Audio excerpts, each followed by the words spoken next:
Olá, sejam todos bem-vindos para mais um E Agora Cast Podcast, hoje especial Eleições 2022. Estamos aqui na expectativa desse pleito histórico. Há muito tempo que a gente não tinha uma eleição tão assim, como eu posso dizer, definitiva para a democracia, não é tão importante. E hoje a gente está aqui com os nossos amigos convidados. Estamos aqui Maísa Costa. Oi, gente, tudo bem? Sou Maísa Costa, para quem não me conhece, né? Estou aqui com os meninos do E Agora Cast, alguns convidados, amigos muito queridos.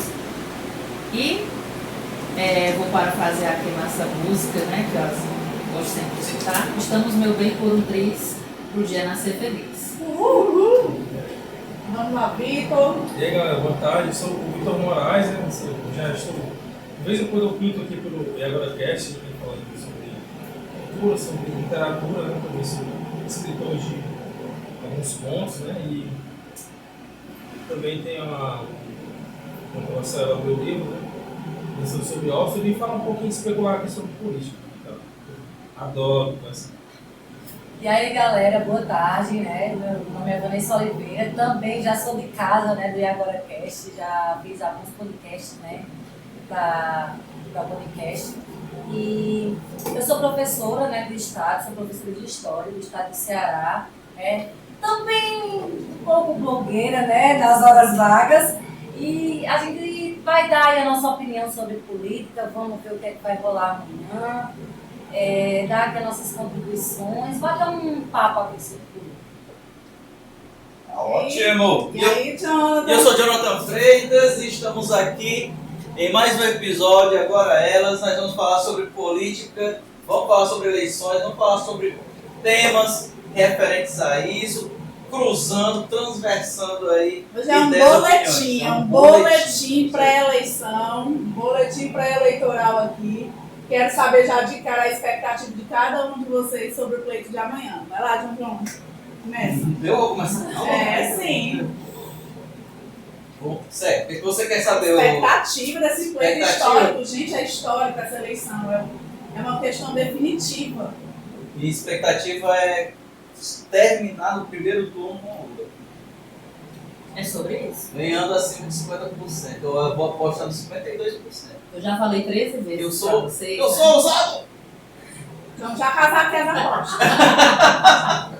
Eu, como professora de História, né, apesar de estar muito esperançosa, estou muito esperançosa com as pesquisas, né, sempre muito positivas, com as pesquisas, né, colocando o Lula aí com a esperança, né, de primeiro turno, mas pensando um pouco com os pés no chão, eu tenho um receio que bata na trave.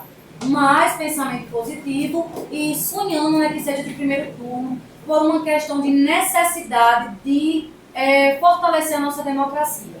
Porque nós sabemos, né, que já teve muitas ameaças antidemocráticas por parte do candidato, né, que está agora na presidência.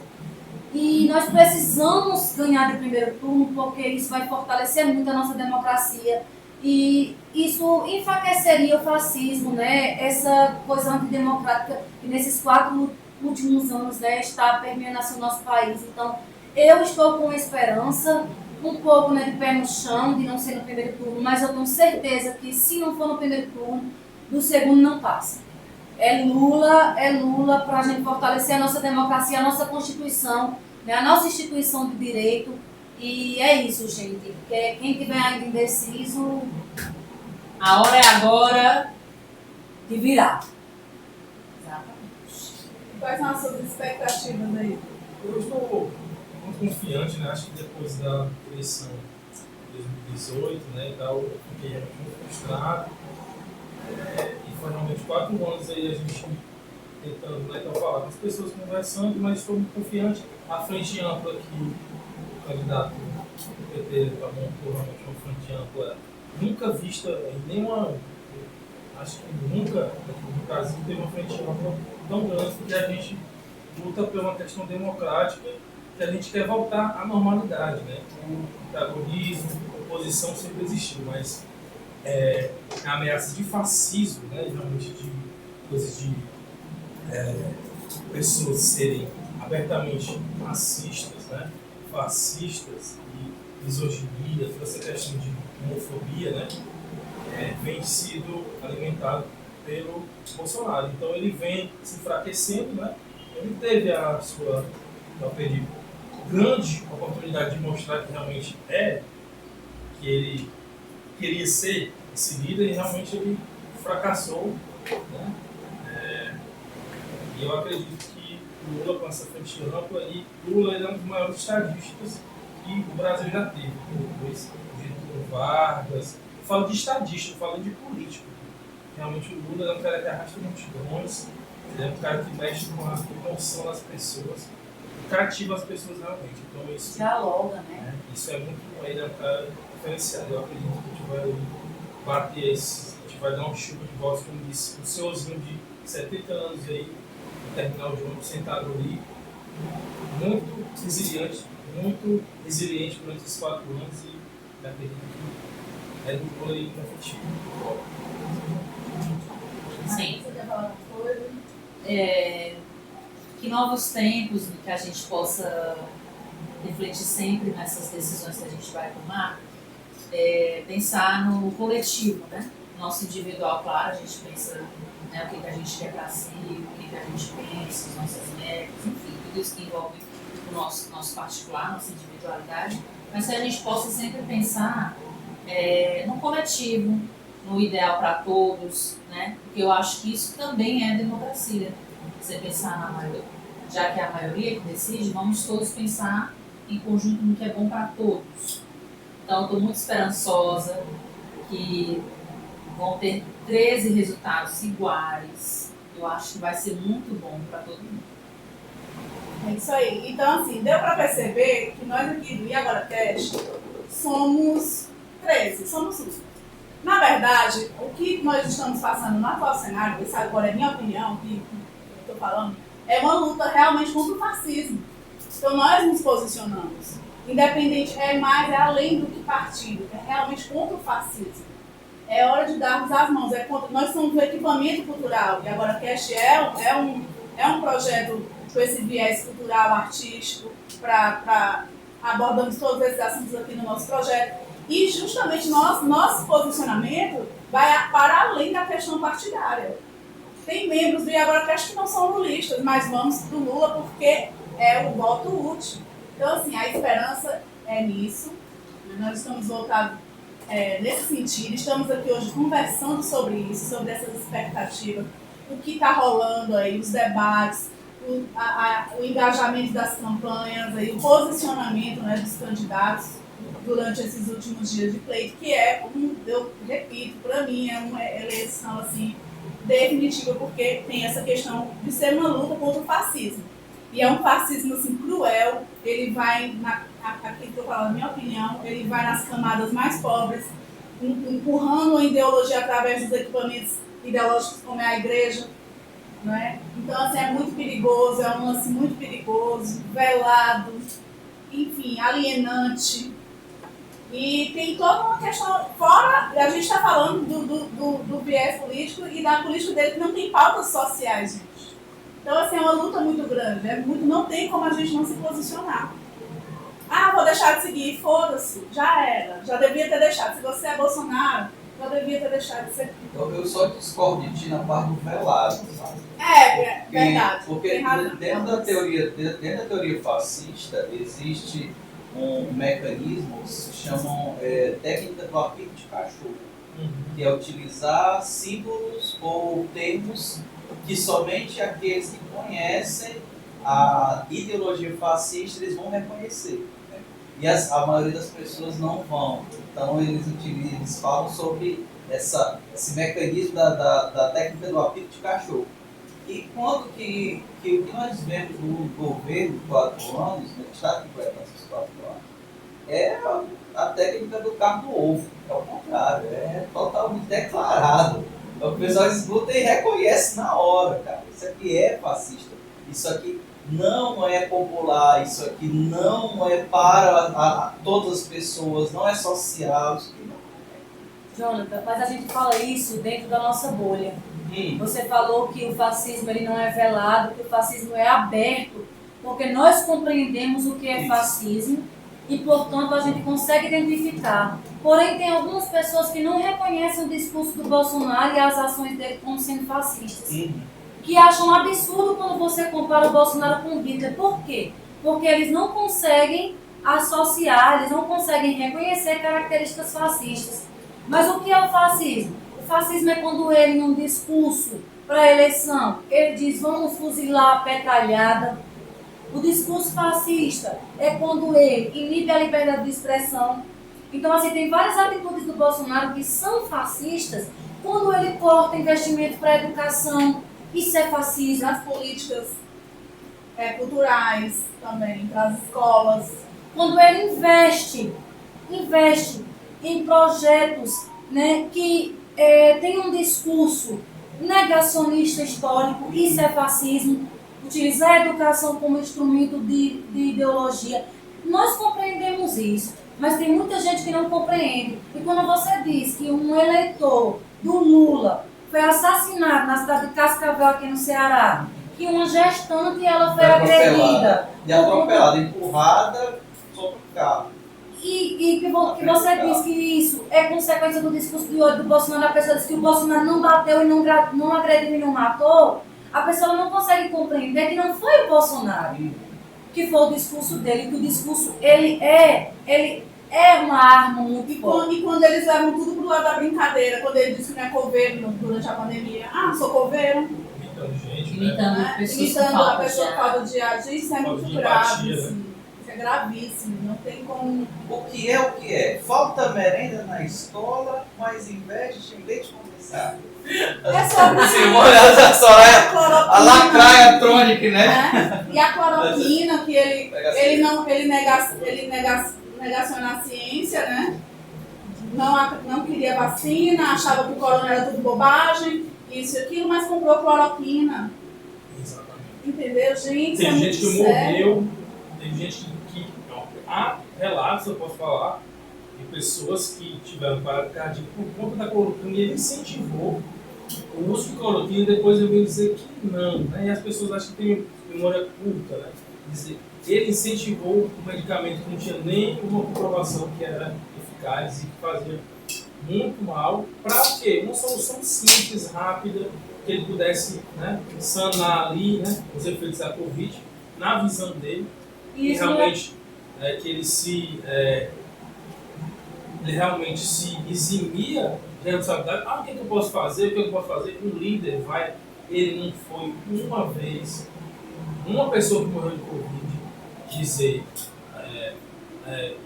não, eu lamento e tal. Eu lembro do governo Dilma, quando teve um ataque a uma escola em Realengo, em que 7 crianças foram mortas. A Dilma veio no Mais Você, programa da Globo, se solidarizar e falar sobre as mortes daqueles brasileirinhos, que ela falou, não por questão de partido ou não, porque por causa de empatia, de humanidade, coisa que o Bolsonaro não tem. Quando teve também, né, a tragédia na Boate Kiss, né, ela cancelou todos os eventos que ela tem, toda a agenda dela, para ir lá para Santa Maria, para se solidarizar e para acompanhar de perto, né, toda como é que eu posso dizer? A trajetória. Toda A repercussão. Justamente, né, como é que eu posso dizer, minha gente? Acolhida, né, para os familiares e tal, o resgate das pessoas que não estavam lá dentro. Então, assim, ela não só lamentou, mas ela se solidarizou. O Lula também, até o próprio FHC, né? Quando teve tragédia também, eu vi um vídeo, né, dos presidentes diante de tragédias. O FHC se solidariza, o Lula se solidariza, a Dilma e o Bolsonaro, gente, diante de mais de 600 mil, né, vítimas da Covid.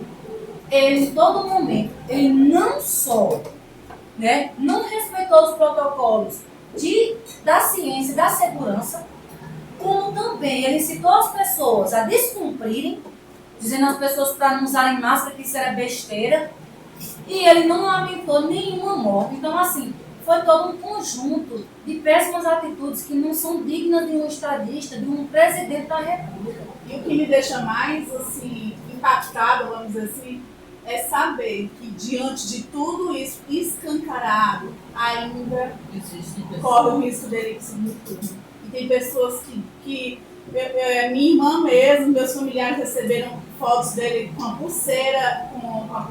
tornozeleira no debate, e há pessoas dentro do grupo que a minha irmã participa acreditando que ele estava mesmo com tornozeleira. Gente, a questão é educacional, é muito séria.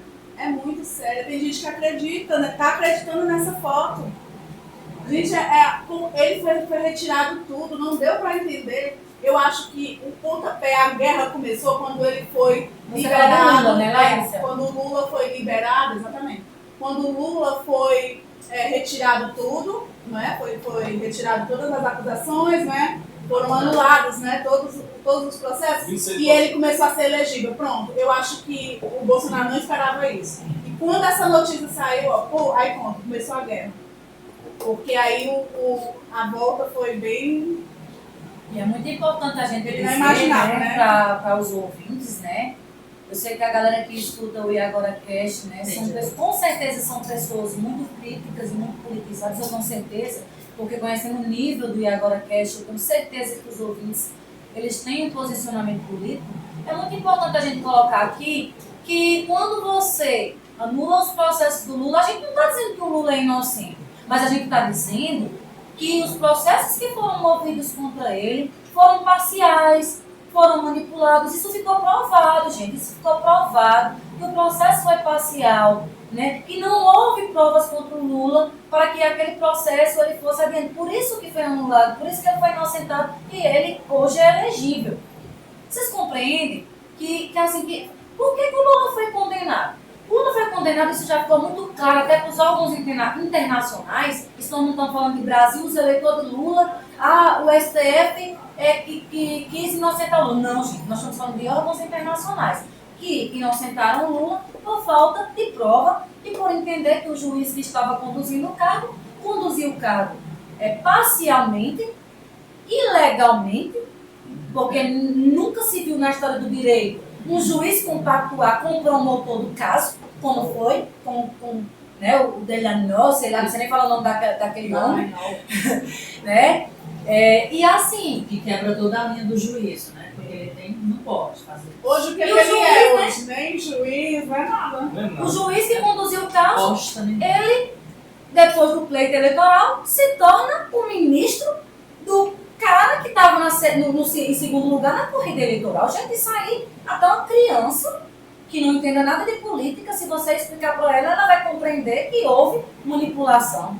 Né? Então é importante que a gente entenda isso, que quando a gente fala que o Lula foi inocentado e que foram anulados o processo contra ele, nós estamos falando de um processo que foi todo manipulado, que foi todo, né, ilegal, foi um processo ilegal. Né? Porque as pessoas confundem muito quando você coloca, né, as coisas que o Lula fez de bom, né? O processo dele que foi legal, é como dizer, você é lulista. Gente, não é isso. É você compreender as coisas de forma histórica, de forma factual. O que é de fato? O que é a verdade? O que é o certo e o errado? Né? Então a gente compreende dessa forma. Eu tenho certeza que você ouvinte, né? Acredito que vocês compreenderam isso, né? E aí tem gente que diz que o Lula foi inocentado porque o STF quis proteger o Lula. Sem falar na questão palpável, vamos falar realmente do que ele fez, né? Porque é bem visível a diferença. Não é possível. O Brasil realmente não tem memória, como dizem, né? A notícia de hoje embrulha o peixe de amanhã e fica por isso. Mas a gente tem que entender também, existe essa questão, se você for comparar o governo dele, né, falando do Lula, não falo nem do da Dilma, porque não deixaram ela concluir. Mas ia seguir na mesma linha. A gente vê um aumento na educação, para mim foi assim, foi uma explosão. Se a gente pegar o tempo do FHC e do Lula, porque só tinha um aqui em Fortaleza, no Ceará, só tinha uma, na época era Centro Federal de Educação, Cefet, só tinha um na 13 de maio, na época do FHC. E depois do Lula, gente, todo o Ceará tem uma unidade do IFCE, que hoje é IFCE. A expansão do ensino tecnológico do todo o Brasil, o que isso gerou de emprego, concursos, oportunidades para os jovens. Porque quem frequenta como a Maísa, que é aluna de lá, sabe que é uma instituição incrível, sim, pública, assim, que forma pessoas incríveis. Que forma pessoas incríveis, Mas, e sem falar das universidades, do ProUni, a qual eu fui formada por causa do ProUni. Não E fosse tem o gente que ProUni, realmente, falando de memória, que se esquece que usou ProUni, que usou bolsas, Fiéis, cotas, né? todas sem falar na questão da economia, né? Porque essas iniciativas sociais que foram do governo deles e hoje tem um carro financiadozinho, um apartamento que ainda está pagando 76 vezes, né? E que bota, tudo bem, né? A gente vê até aqueles memes. Tudo bem uma Hilux com a bandeira do Brasil, que a gente já sabe que é pró-Bolsonaro. Mas um Fiat Uno, cara, não dá. Mas eu vejo que foi feito muito na questão da Bicicleta, né? educação, Que vê muitos, na alguns exportação velhos. também. Como O professora. próprio, a transposição do Rio São Francisco, que esse canalha tá usando na campanha dele.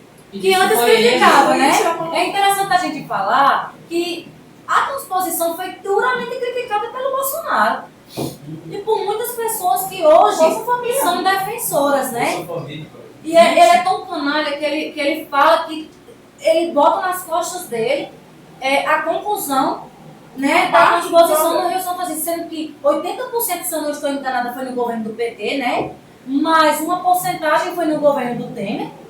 E só 7% foi no governo dele. Me corrijam se eu estiver errada, né? Desculpa se eu estiver dando algum A gente dado não assim. vai se abster totalmente preciso, a né? números exatos, né? Porque eu acho que não é o viés da conversa. Mas o fato é que tem gente que critica aquilo que usa. A gente critica Bolsa Família. Bolsa Família assim, assim, assado. Mas eu acho engraçado que é a pessoa que hoje usa o Auxílio Brasil. Que é uma mudança, digamos assim, do Um edital do oportunismo, programa, né? Tanto que vai até dezembro. mas que usa, é uma coisa que Tem critica. prazo de Isso é validade. importante a gente falar, comprovado. viu, Maísila? Isso é importante a gente falar que o Auxílio Brasil, né, que ele mudou o nome para ser uma coisa dele, ele não queria dar o auxílio Não. emergencial, né? Que hoje é né? É isso, Eu eu, não eu queria, acho incrível a cara de pau desse homem e ainda quem acredita numa coisa dessa. É muito importante a gente falar isso, que ele não queria, né, beneficiar as pessoas com esse auxílio. R$200. Depois ele queria dar 200, mas no começo ele não queria dar de jeito nenhum. Não se esquece que foi o Congresso, na verdade, É. em volta dele, E a bancada aprovou do e PT quis que que aprovasse aprovasse. num valor que é hoje, que a gente conhece, de R$600. Daí ele não queria dar. Ele, não, muito. Ele parte do princípio e houve opiniões, principalmente do queridíssimo dele, Do o carro. Guedes, na época, Do carro. Tá ouvindo a primeira que não é economista de bosta nenhuma, porque nem a economia da casa dele, ele sabe realizar. Mas ele disse, numa entrevista, não sei se você já viu, uma tiragem de acho que é uma palestra que ele estava dando, o Guedes, e ele tem muita empregada doméstica na Disney. Tem muita gente, sabe, não dá, vamos acabar com essa... Gente, e aí? Qual o problema da pessoa juntar um dinheiro e ir conhecer um lugar? Eu acho que é isso que a extrema-direita, como eu vivo falando às vezes, comentando com as pessoas, que nem a extrema-direita gosta do Bolsonaro, assim, a classe conservadora, que são as classes altas, elas odeiam o Bolsonaro, elas não representam eles, não tá ali. E o que o Bolsonaro representa hoje é aquelas pessoas que querem ser, como a gente diz aqui, só querem ser as pedras, mas não fazem muito não. E os religiosos, né, que infelizmente se amparam naquele discurso dele, né, acreditam no discurso dele, né, de Deus, pátria e família. E Mas liberdade é um discurso agora, mais também. adicionou. Agora ele Não, Que mas é um não tem discurso só que isso. você pode quebrar ponto a ponto. Mas não tem só isso não. A gente não pode negar que ele tem política, tá na pauta dele, as igrejas. No quesito que ele abre a questão dos impostos e elas começam a ser vistas como ONGs. Antigas ONGs que eu já citei.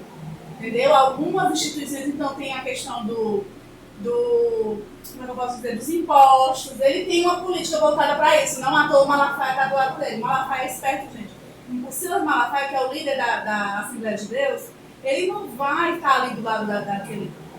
À toa, não. Ele tem abertura, ele deixa a igreja fazer, assim, faça o que quiser. Mas eu não falo nem Na eu não folha. falo dos líderes, Lécia, porque os líderes com certeza Mas é a partir vão deles vencer. que começa a alienação, né, na igreja, entendeu? Mas dentro Por da ele, mas ele igreja- tem uma política voltada para a igreja. Que não Isso é eu falo laica. dos líderes, né? É. Porque assim, quem é que se Mas importa parte com dele, política da voltada cabeça. para a igreja? Os líderes. A O pirâmide. povo vai para quê? O povo vai em quê? O que é que ampara o Bolsonaro? O que é que faz com que os evangélicos, os religiosos, eles votem no Bolsonaro? Porque ele se diz contra o aborto, porque ele se diz a favor da não é só isso, tem também a se questão diz dos pró-vida, impostos. se diz contra os Tem morais, a que moral botar e na o pauta. Isso os líderes, né? Um absurdo Assim, que eu vi ontem de um cara que eu... Enfim, no meu Instagram tem pessoas que eu, tipo assim, eu sigo essa pessoa, não sabia. Eu fui ver a história dessa pessoa, e ele dizia, numa caixinha de perguntas que fizeram ele, que é uma pessoa, digamos assim, famosa, por que que a pessoa cristã não deve ser de esquerda? Porque a esquerda tem todos os ideais que são contra a igreja. E aí ele começou a citar o Manifesto Comunista, falou de Karl Marx, enfim. O que não é verdade, gente. A esquerda ela não é pautada em regimes totalitários. Como foi o comunismo. é porque assim, muita gente não entende o que é o comunismo e pegam muito o exemplo soviético como um modelo comunista. Mas o comunismo soviético, o modelo que se propôs a implantar na União Soviética, porque não foi comunismo, não existiu comunismo, simplesmente, gente, viu? Não existiu comunismo. Não existiu. Okay? Existiram modelos que se propuseram comunistas. Então, muita gente pega o modelo soviético como um modelo comunista. E aí pega aquela pauta de que destruiu igrejas e tal, e que o Brasil vai ser assim. Gente, compreendam. PT, Lula, não são comunistas. Não são comunistas. Pelo contrário, está muito longe. O Lula, enquanto presidente, ele se abriu muito para a direita, né? Para o liberal. Você é o vice-presidente dele. O vice-presidente do Lula. Quem não gosta de ver aquele... Não temam, gente, não temam, porque Lula não vai fechar a igreja. Não Vocês fechou, vai fechar agora. Nunca se iludam, nunca pensem nisso. Primeiro, porque o Lula não é burro. O Lula não iria, né, bater de frente com milhões de brasileiros que são cristãos, evangélicos católicos. Então, assim, o Lula é católico, gente. O Lula se diz católico, né? Católico, frequenta a igreja católica, certo? Então, assim, o que o Lula é? O Lula é um cara que criou a lei de tolerância religiosa, então respeita todas as religiões. Por isso que você vai ver Lula comungando, né? Respeitando o candomblé, você vai ver o Lula respeitando os evangélicos. Não significa dizer que o Lula é do candomblé ou é de outra religião porque ele visita e ele respeita. O Lula é católico. E ele não vai fechar a igreja, gente. O Lula não é comunista e nem vai fechar a igreja. Exatamente porque não são coisas, né, nem que se comparem. Porque o comunismo não é uma teoria econômica, é um modelo econômico. Não tem nada a ver com religião. Ok? Vocês têm que ver que o modelo soviético não é um modelo que foi pensado, por exemplo, por Karl Marx. Isso aí seria uma aula de história para explicar isso, né? O comunismo que faz financiamento do estudo. Pois é, que investiu na universidade privada, né, com o programa FIES. Gente, não existiria isso no comunismo. Todas as universidades seriam públicas e a universidade privada iria fechar, porque o comunismo ele defende, né, o público, não existe privado. Então, assim, vocês tirem na cabeça de vocês que o comunismo o Brasil vai voltar, que o Brasil vai ser comunista. Faca foi, É. não vai usar vermelho, que a propriedade privada vai ser de todos. Em suma, o país é laico pela Constituição. Embora na própria Constituição diz, graças a Deus, no pleno. Enfim, o país é laico, ou seja, não tem uma religião. Graças a Deus. É laico, graças a Deus, como tem lá na Constituição, já começa a deputada aí. Perdoe que eu vou falar, mas o Brasil é feito de pessoas inteligentes. Porém, algumas pessoas, uma parcela de pessoas, elas fazem e contra isso, né? Ele é laico e pagou imposto, não importa, gente, é ateu, não importa, mas ele tem essa política voltada mesmo principalmente para a igreja evangélica, embora ele tenha uma flecha com a parte da católica também. Vamos lá falar aqui, né, fora do eixo acadêmico, aqui, né, vou falar um cara que trabalha, não vou dizer um proletário que está ali diariamente falando com pessoas do senso comum. Eu também não me considero nem mais nem menos do que ninguém. Eu sou uma pessoa que às vezes nunca me satisfiz com o que as pessoas me dizem, né? Eu sempre fui um cara muito curioso, apesar de eu gostaria de ter tido mais acesso à educação, porém, questões assim, posso dizer, sociais, né, e tal, pelos meus pais, e tal, eu tive que trabalhar cedo, fiquei 5 anos fora da escola, trabalhando, quando meu pai, né, ele, infelizmente, faleceu, né, então isso foi realmente muito complicado. Minha mãe se viu quase que em uma depressão, só para dizer para alguém que depressão não tem nada a ver com vitimismo, qualquer coisa, só para falar. E a gente vê que as pessoas não sabem o que é laico. Por exemplo, eu estava conversando, né, com... estava pensando, não, o Estado laico, porque o Estado laico é a religião do presidente que está lá, que ele vai colocar, por exemplo, se Bolsonaro ele é evangélico, ele não tem nenhuma religião, ele está na maçonaria, ele está lá nos evangélicos, ele está lá nos católicos, é um cara que ele não tem religião, ele tem uma ideologia de vida, né, pautada, né, nessa questão cristã para se aparecer. Eu não acredito que o Bolsonaro, no seu íntimo, ele tenha alguma... Porque assim, as pessoas, infelizmente, confundem muito religião com caráter. Porque quem é evangélico é a esposa, né? Ele